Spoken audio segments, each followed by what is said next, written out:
The marriage between Julio Jones, the all-pro wide receiver, and the Atlanta Falcons is over. So, where is he going? Perfect.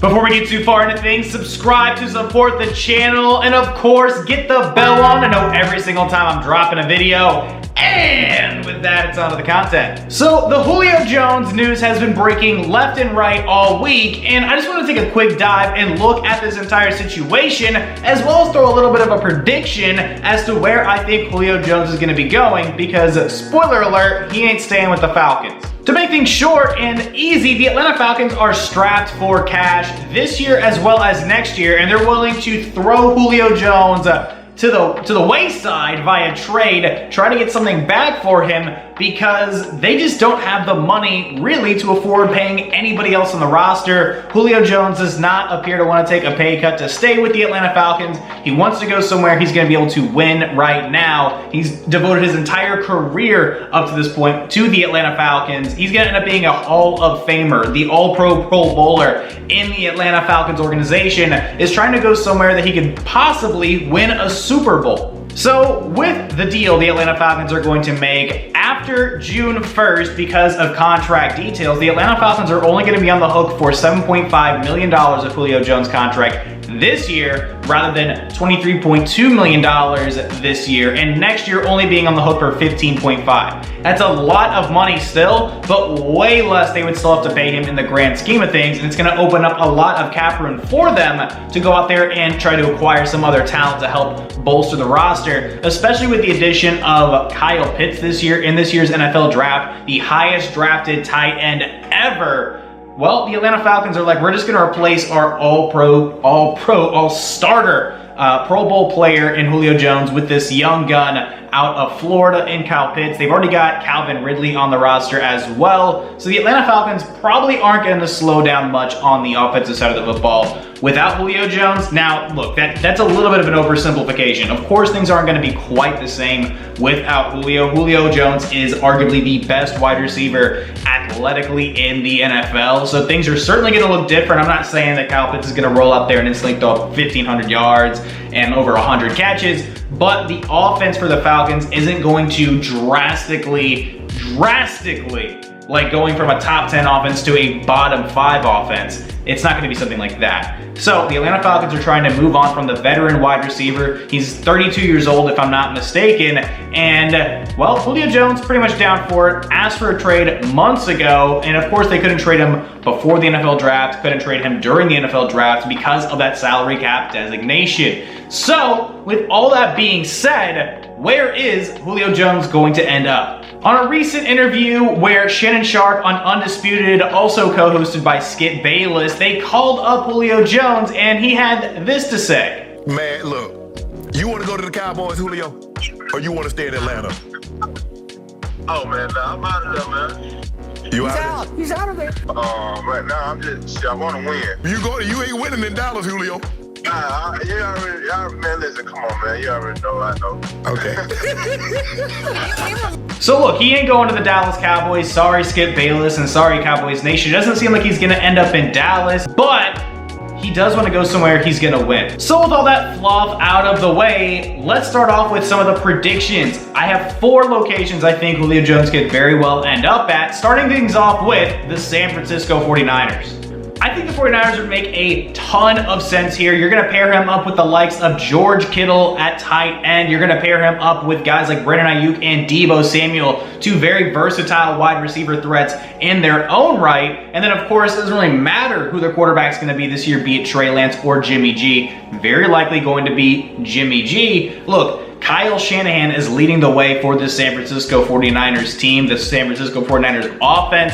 I think he's going to understand how to maximize Julio Jones' abilities, as Julio had some of the better years of his career under Kyle Shanahan. Kyle Shanahan, of course, leading the Atlanta Falcons offense all the way to the Super Bowl. His quarterback in Matt Ryan winning the MVP in a huge effort by Julio Jones to help put up a lot of those numbers. So I think this would make a lot of sense offensively. You're going to get an explosive threat on the offensive side of the football in the passing game for Jimmy G or Trey Lance. And of course, the backfield, you got Raheem Mostert as well, going to be dynamic weapons all over the field for the San Francisco 49ers. It's just a matter of how much draft capital or how much capital at all do they have that they could give up to the Atlanta Falcons. The Falcons' trade demands seem to be a first-round pick at the very least, but it doesn't seem like you're going to get that. So it just becomes a matter of what could the 49ers possibly deal to get Julio Jones. That remains to be seen. But I think a package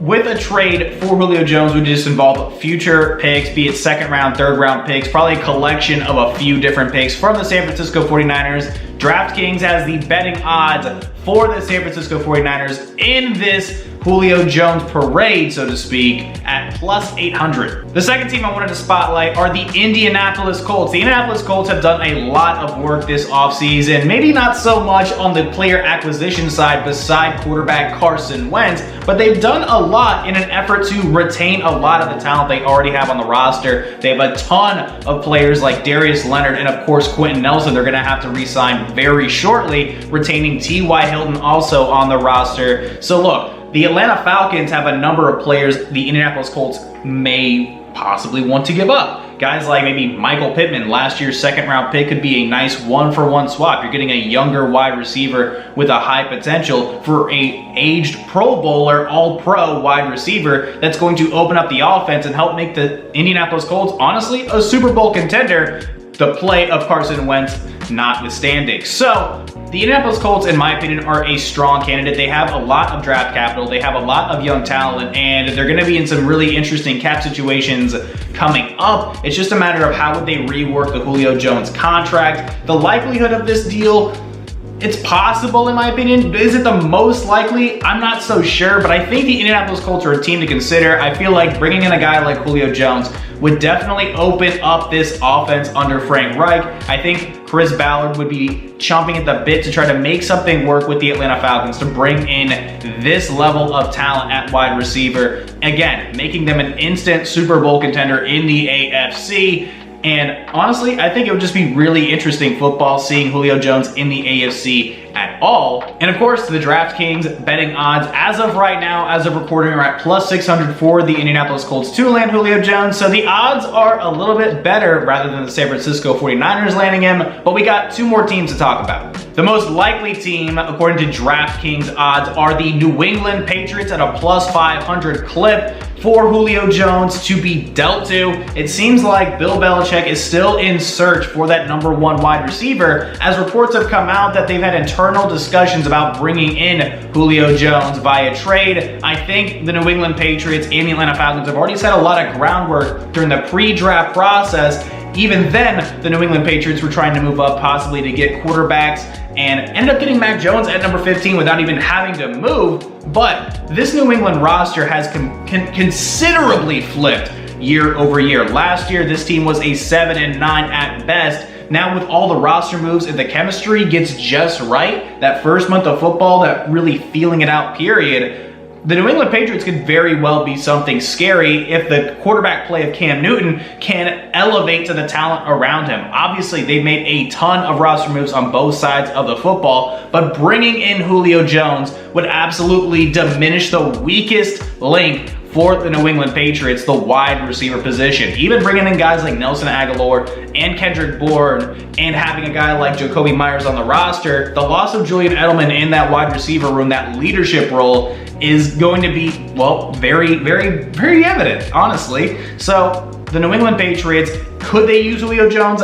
Absolutely yes. Do they need Julio Jones? Absolutely yes. And they are also the betting favorites at plus 500 to get Julio Jones. The New England Patriots fan inside of me would be ecstatic to see Julio Jones in the red, white, and blue. And honestly, I think the NFL would absolutely hate it. The NFL fans would absolutely hate it, that is. And if the New England Patriots were actually going to make a deal happen, they have a ton of players in the secondary, especially at corner where, well, the Atlanta Falcons are hurting the most. They brought in a ton of talent via the draft to the Atlanta Falcons, but I think they're just looking for another veteran presence. Heck, the New England Patriots could send a mid to late round pick as well as J.C. Jackson to the Atlanta Falcons in order to get Julio Jones, and I don't think anybody would even bat an eye. And the final team that I wanted to spotlight here are the Tennessee Titans of all teams. They had a couple of big losses along the receiving core. Tight end Jonnu Smith made his way to New England this offseason, and Corey Davis departed for the New York Jets of all places to go play with Zach Wilson. So the Tennessee Titans honestly could use another wide receiver. A.J. Brown is an absolute star in the making. He's awesome. He's a terrific wide receiver out of Ole Miss and a 1,000-yard receiver, if I'm not mistaken, Pro Bowl level talent. But having a guy like Julio Jones to help develop and cultivate that talent in A.J. Brown would be astronomical as far as the long-term dividends that could be paid to the Tennessee Titans. So this could be a great now piece for the Tennessee Titans to have an all-pro, Pro Bowl wide receiver added into this offense. And you also have the long-term benefit of having a strong figurehead that plays very similarly in the locker room, helping coach up and helping develop one of your best offensive weapons, especially a young offensive weapon. Man, check this out, man. Hey, you see the message above right here, bro? Come on, bro. Come vibe with me, bro. Hey, you know I'm good for it. You know all them talks we be having, you know what I'm saying? Bro, you know I'm good for it, bro. You know I got your back, bro. Like, trust me, bro. If you want to carry the load, you can carry it. But if you get tired, you know definitely, you know how I carry you, bro. And another thing, you know I'm not giving my number up. I said I would. I tried to get a point. I said I can't. So, you're going to have to rock number 8. You already know all of this, but, hey, just come mess with your boy, man. Hey, real talk, man. Hey, we waiting on you over here. You say you want to win, right? We just need a couple more pieces. Hey, trust me. Hey, come vibe with me, man. And then you think about how the Tennessee Titans like to run their offense. It is ground and pound, and adding Julio Jones into that mix, who is able to break off tackles, is able to get aggressive in the running game, is going to continue to add to that narrative. We're not just ground and pounded with King Derrick Henry, the offensive player of the year, but you're also pounding to the secondary with Julio freaking Jones. So the Tennessee Titans obviously are another interesting place for Julio Jones to end up. They do have some really interesting talent all along the roster. The Tennessee Titans have a number of picks, of course, and they could probably send a couple of their younger players along the way as well. The betting odds are at plus 700 for the Tennessee Titans to land Julio Jones, and I don't think it's that impossible at all. So look, not a super long video this week, maybe just a bit over 10 minutes after it's all said and done. I haven't edited this yet, obviously, but I thank you so much for watching the entire video all the way till the end. Of course, feel free to like, comment, share, and of course, subscribe to support the channel. Get the bell on to know every single time I'm dropping a video every Friday, 5 p.m. Eastern time. And with all that being said, I'm going to catch you in the next one. My name is Tristan Blake Rines. Adios.